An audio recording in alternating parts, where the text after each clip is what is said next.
भीमा कोरेगावचा संघर्ष जो आहे फिजिकल रित्याने संपलाय असं मी त्या ठिकाणी म्हणेन, पण मानसिक रित्याने अजून चालू आहे असं मी त्या ठिकाणी मानतोय.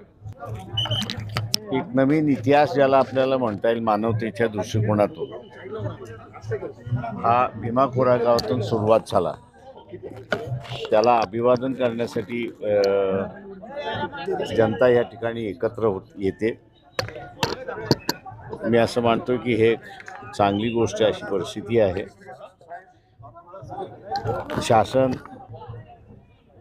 आपल्या परीने असणारं सुविधा पुरवण्याचा असणारा प्रयत्न त्या ठिकाणी करते, पण ते अपुऱ्या पडत आहेत. शासनाने कुठेतरी या गोष्टीचा असणारा विचार करून पुढच्या वेळेस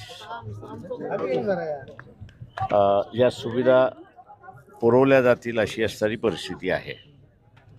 पार्टीसारखी जी संघटना आहे त्यांनी याच्यामध्ये अधिक लक्ष घातलं पाहिजे असं मी त्या नेहमी भीमा कोरेगावचा संघर्ष जो आहे फिजिकल रित्याने संपलाय असं मी त्या ठिकाणी म्हणेन, पण मानसिक रित्याने अजून चालू आहे असं मी त्या ठिकाणी मानतो. त्याच्यामुळे असणारा हा मानसिक संघर्ष जोपर्यंत चालत राहील या देशामध्ये, तोपर्यंत मला असं वाटतं की ज्या ज्या सिम्बॉल्स आहेत मानवतेच्या दृष्टिकोनातून, लोक त्याला असणारं अभिवादन करण्यासाठी येत राहतील.